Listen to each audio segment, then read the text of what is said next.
하나님의 말씀은 데살로니가전서 2장 1절에서 2절의 말씀입니다. 형제들아, 우리가 너희 가운데 들어감이 헛되지 않은 줄을 너희가 친히 아나니, 너희 아는 바와 같이 우리가 먼저 빌립보에서 고난과 능욕을 당하였으나 우리 하나님을 힘입어 많은 싸움 중에 하나님의 복음을 너희에게 말하였노라. 아멘. 할렐루야. 서로의 평강의 복을 기원하는 마음으로 샬롬 인사 나누시기 바랍니다. 샬롬. 샬롬. 오늘도 수요 새벽 기도에 잘 나오셨습니다. 수요 예배가 저녁 7시 반에 본당에서 드려지겠습니다. 오늘 본 말씀 1절 다시 한번 같이 읽겠습니다. 1절 말씀 시작. 형제들아, 우리가 너희 가운데 들어감이 헛되지 않은 줄을 너희가 친히 아나니. 우리가 너희 가운데, 우리는 물론 바울과 바울이 일행이고, 너희 가운데 누구를 가리키죠? 데살로니가 사람들. 그러니까 바울과 바울 일행이 데살로니가라는 마게도냐의 한 성에 도착을 해서 그 데살로니가 사람들 사이에 들어갔단 말이죠. 그것이 무슨 대단한 중요한 일이라고 이렇게 바울이 언급하고 있는 것일까? 너희 가운데 들어감이 헛되지 않은 줄을 너희가 친히 아나니. 바울이 데살로니가 사람들 사이에 들어갔더니 어떤 일이 벌어졌습니까? 세 가지 일이 벌어졌다. 첫째로 그들이 우상을 버리게 되었다. 둘째로 그들이 사시고 참되신 하나님을 섬기며 살게 되었다. 셋째로 우리 주 예수 그리스도의 나타나심을 기다리는 소망이 있는 사람들로 변화되었다. 아니, 바울이 무슨 대단한 희한한 능력이 있어가지고 그런 엄청난 변화의 역사를 일으킬 수가 있는가? 인간 바울은 역시 우리와 같이 연약한 사람입니다. 네, 무엇이 그런 놀라운 변화를 일으켰다고요? 바울에게 있었던 하나님의 말씀이 그 변화를 일으킨 것입니다. 내 말이 불같지 아니하냐, 반석을 쳐서 부스러뜨리는 방망이 같지 아니하냐. 하나님 말씀은 살았고 운동력이 있어 자외 날선 어떤 검보다도 예리하여 혼과 영과 및 관절과 골수를 찔러 쪼개기까지 하며 또 마음의 생각과 뜻을 감찰하나니. 하나님 말씀은 살았고 운동력이 있습니다. 그리고 그 말씀이 빛 가운데서 우리 마음, 우리 깊은 생각의 동기까지 다 드러나게 돼요. 이번 부흥회 동안에 증거되는 하나님의 말씀의 빛 가운데 제 마음을 비춰보게 되고 지나온 삶의 길을 되돌아보게 되면서 정말 내가 문제가 있었구나, 내가 교만하고 악하였구나, 내가 이런 실수, 이런 잘못, 이런 죄를 저질렀구나 하는 것을 저 개인적으로는 돌아보게 되고 깨닫게 되고 회개하고 간구하는 은혜의 시간이 되었었습니다. 하나님의 말씀은 그렇게 능력이 있습니다. 하나님의 말씀은 살았고 운동력이 있고 우리 마음의 깊은 생각과 뜻까지 다 밝히 드러내는 신비한 효능이 있어요. 사람이 죄에 매여 살게 되면 죄의 종이 됩니다. 예수님이 하신 말씀대로 진실로 진실로 너에게 이르노니 죄를 범하는 자마다 죄의 종이라. 자기가 자기 주인인 줄 알고 살고 있지만 사실은 죄에 매여 죄가 이끄는 대로 죄의 정욕의 노예가 되어서 살아가게 마련인데, 하나님의 말씀이 임하면 그 말씀이 우리를 자유케 해 줍니다. 아들이 너희를 자유케 하면 너희가 참으로 자유하리라. 아들은 바로 말씀의 본체신 우리 주 예수님. 예수님이 임하시면, 예수님의 말씀이 우리에게 임하면 우리는 죄에서 자유케 됩니다. 살리는 것은 영이니 육은 무익하니라. 내가 너희에게는 말이 영이요 생명이라 하셨죠. 사람이 어떻게 거듭날 수가 있는가? 인간이 육체 덩어리였는데 어떻게 새 생명 받아 하나님이 자녀가 될 수 있는가? 어떻게 되었다고요? 너희가 거듭난 것이 썩어질 씨로 된 것이 아니요 썩지 아니할 씨로 된 것이니 하나님이 살아있고 항상 있는 말씀으로 되었느니라. 하나님의 말씀이 우리에게 임하면 죄로 죽었던 나의 영혼이 소생케 되어서 우리가 새 생명 받은 하나님의 자녀로 새 삶을 살게 된다는 거예요. 인간 바울이 위대해서가 아니라 그 안에 있었던 하나님의 말씀이 위대해서 그가 데살로니가 지역에 들어갔더니 그런 놀라운 변화들이 일어나서 데살로니가 목매했던 사람들이 그렇게 우상을 떨쳐버리고 사시고 참되신 하나님을 섬기며 예수 그리스도에 대한 소망을 품고 살게 되었다. 그것이 우리가 어제 상고했던 말씀 아니에요? 어제 본 말씀 9절 10절에 이런 말씀이 나오지 않습니까? 데살로니가전서 1장 9절 10절 다시 한번 같이 읽겠습니다. 시작. 저희가 우리에 대하여 스스로 구하기를 우리가 어떻게 너희 가운데 들어간 것과 너희가 어떻게 우상을 버리고 하나님께로 돌아와서 사시고 참되신 하나님을 섬기며 또 죽은 자들 가운데서 다시 살리신 그의 아들이 하늘로부터 강림하심을 기다린다고 말하니 이는 장래 노하심에서 우리를 건지시는 예수시니라. 그래서 바울이 데살로니가 지역에 들어가는 것이 헛되지 않았다라고 말하고 있는 것입니다. 그 다음 9절 2절 말씀 데살로니가전서 2장 2절 말씀 같이 읽겠습니다. 시작. 너는 이 아는 바와 같이 우리가 먼저 빌립보에서 고난과 능욕을 당하였으나 우리 하나님을 힘입어 많은 싸움 중에 하나님의 복음을 너에게 말하였노라. 사도 바울이 제2차 선교 여행 중이었어요. 빌립보라는 로마의 식민지에 이르렀다가 그 점치는 주인의 여종, 귀신이 영적인 존재이기 때문에 우리 인간은 시간과 공간에 갇혀 살지만 귀신은 물론 제한적이긴 하지만 시공을 넘어서서 작용할 때가 있습니다.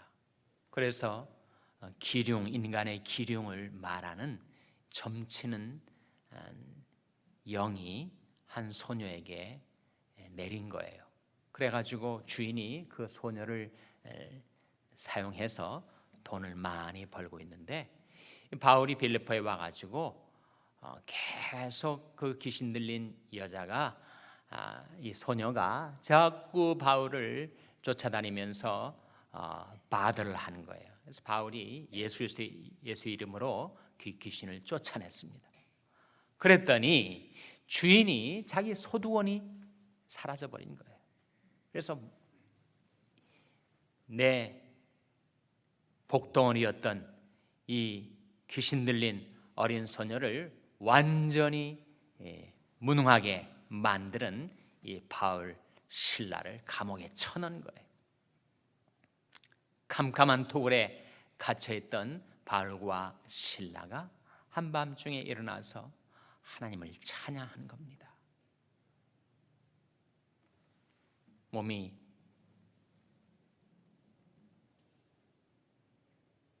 착고에 상하고 그리고 그 캄캄한 토굴의 흑암 중에서 그들이 낙심치 않고 절망치 않고 오히려 하나님을 찬송했더니 기적이 일어난 것 있죠. 막 땅이 움직이고 지진이 일어나고 토굴의 감옥의 문이 터져 열려버리고 그래서 여러분이 아시는 바로 빌립보 간수가 우리가 어떻게 해야 구원을 얻으리까 바울에게 물었을 때 바울이 했던 저 유명한 말씀 어떤 말씀이죠? 사도행전 16장 31절에 주 예수를 믿으라 그리하면 너와 내 집이 구원을 얻으리라. 빌립보 교회의 시작이 바로 그 빌립보 간수와 루디아를 통해서 시작된 거 아닙니까? 그런 빌립보 지역에서 있었던 일들 바울이 복음을 전하다가 핍박을 받았던 일들, 그것을 지금 회상하고 있는 겁니다. 그래서 2절 말씀에 너희야만 아는 바와 같이 우리가 먼저 빌립보에서 고난과 능욕을 당하였으나 어떻게 그들이 낙심치 않고 절망치 않고 하나님을 찬송하며 놀라운 하나님의 기적의 역사를 경험할 수가 있었는가? 그 비결이 뭐예요? 그 비결이 2절에 뭐라고 나옵니까? 우리 하나님을 힘입어. 발견하셨습니까? 우리 하나님을 힘입어 많은 싸움 중에 하나님의 복음을 너에게 말하였노라. 그가 빌립보에 있든지 데살로니가에 있든지 그는 언제 어디서나 하나님을 힘입어 살았다. 낭망할 수밖에 없는 상황에서 어떻게 희망을 되찾았는가? 피곤하고 무기력해질 수밖에 없는 상황에서 어떻게 세임받아 살아갈 수가 있었는가? 하나님을 힘입고, 그것이 비결입니다. 바울이 하나님을 힘입어 암담한 현실의 여건 저 너머에 자기를 찾아오시는 하나님을 바라고 의지하며 살았다는 거죠. 내 영혼아, 내가 어찌하여 낭망하며 어찌하여 내 속에서 불안하여 하는고, 너는 하나님을 바라라. 나는 내 얼굴을 도우시는 내 하나님을 오히려 찬송하리로다. 바울이 빌립보 감옥에서 하나님을 바라고 하나님을 찬송했더니 감옥의 문이 열리고 기적이 일어난 것입니다. 이것이 하나님의 백성들의 삶에 나타나는 놀라운 현상이에요. 바울 이야기뿐만 아니라 다윗 이야기가 있습니다.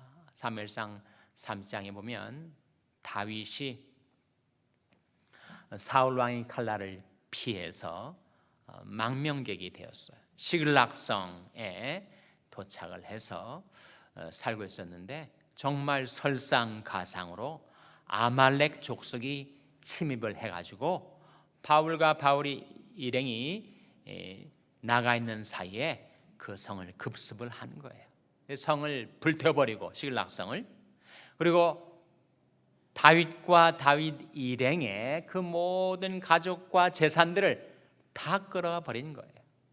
완전히 빈손이 된 겁니다. 재산을 잃어버린 것도 안타까운 일인데 자기 아내와 자녀들, 가족들을 다 잃어버린 거예요. 그러니까 너무 환란이 심해지자 백성들이 제정신이 아닌 거 있죠. 도대체 누구 때문에 우리가 이렇게 비참하게 된 것이냐 보니까 다윗이 보인 거예요. 돌 들어가지고 이 작자가 우리를 이렇게 비참하게 만들었으니 쳐 죽여버리자. 돌을 들어서 다윗을 쳐 죽이려는 그런 이야기가 다윗에게 들린 겁니다. 다윗이 얼마나 가슴이 철렁 내려앉고 얼마나 낭망이 되었겠어요. 얼마나 힘이란 힘은 다 잃어버리고 그 마음이 괴롭고 고통스러웠겠어요. 근데 어떻게 다윗이 재기할 수가 있었는가? 사무엘상 30장 6절에 나옵니다. 찾아보시기 바랍니다. 사무엘 30장 6절 말씀 우리 찾아서 같이 읽겠습니다. 사무엘상 30장 6절 말씀은 구약성경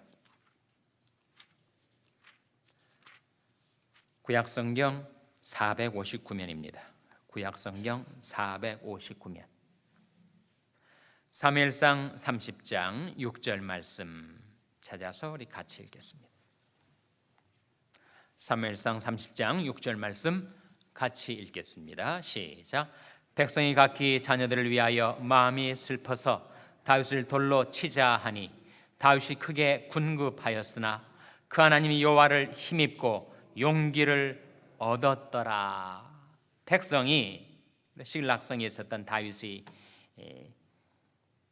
백성들을 말합니다. 백성이 각기 자기 자녀들을 위하여 자녀들과 아내를 다 잃어버렸으니 마음이 슬퍼서 차라리 우리가 다윗을 돌로 치자 이렇게 엉뚱한 생각을 품고 이야기를 하는 것이 다윗에게 들려서 다윗이 크게 군급하였으나, 군급이 뭐예요?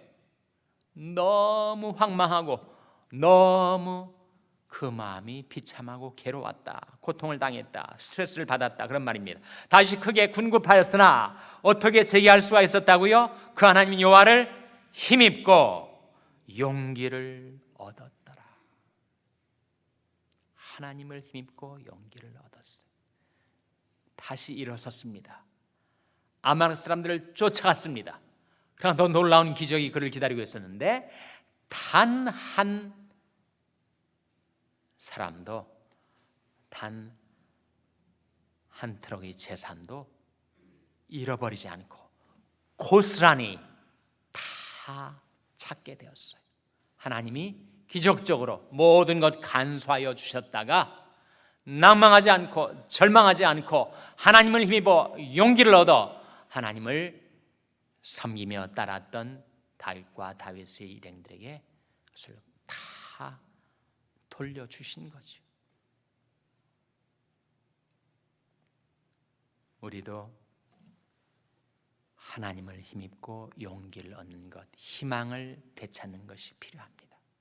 인간은 다 연약하지만 날마다 우리와 함께 하셔서 우리의 힘이 되시는 하나님, 하나님 우리 피난처시요 힘이시니 환난 중에 만날 큰 도움이시라. 너는 하나님을 바라라. 오직 여호와를 앙망하는 자는 샘을 얻으리니. 우리 하나님은 피곤한 자에게 능력을 주시며 무능한 자에게 힘을 더하시는 하나님. 소년이라도 곤비하며 피곤하며 장정이라도 넘어지며 자빠지되 오직 여호와를 앙망하는 자는 샘을 얻으리니 독수리 날개치며 올라감 같을 것이요 다른 박질하여도 곤비치 아니하겠고 걸어가도 피곤치 아니하리로다. 우리가 메마른 땅을 걸어가지만 날마다 우리 힘 되시는 하나님을 힘입어 용기와 희망 잃지 않고 하나님을 따를 때 하나님께서 바울을 들어 쓰신 것처럼, 다윗을 들어 쓰신 것처럼 여러분을 들어 하나님의 영광과 복음의 진보를 위해 써주시기를 주님의 이름으로 축원합니다. 기도하시겠습니다. 오늘 말씀 기억하며 하나님, 저희들이 하나님을 힘입어 살게 하여 주시옵소서. 기도하시기 바랍니다. 우리 자녀들을 위해서 기도할 때 하나님, 우리 자녀들이 험한 세상 속에 살아갈 동안에 날마다 하나님을 힘입어 사는 법을 배우게 하여 주시옵소서. 기도하시기 바랍니다. 병상에 연약한 지체들을 위해서 기도해 주시기를 바랍니다. 하나님을 힘입어 다시 일어설 수 있게 도와달라고, 샘을 부어달라고 기도해 주시기 바랍니다. 우리 샬롬교회를 위해서 기도할 때 하나님, 저희 샬롬교회가 하나님을 힘입어 복음을 전파하는 교회가 되게 해달라고 기도해 주시기 바랍니다. 여러분의 생업을 위해서 기도하시고 멕시코의 김용인 선교사님을 위해서 기도해 주시기를 바랍니다. 교육관 건립을 위해서 기도해 주시기 바랍니다. 하나님이 아침 하나님 앞에 나온 저희 한 사람 한 사람을 성령으로 충만케 하여 주시옵소서. 이런 제목들로 우리 합심해서 기도하겠습니다.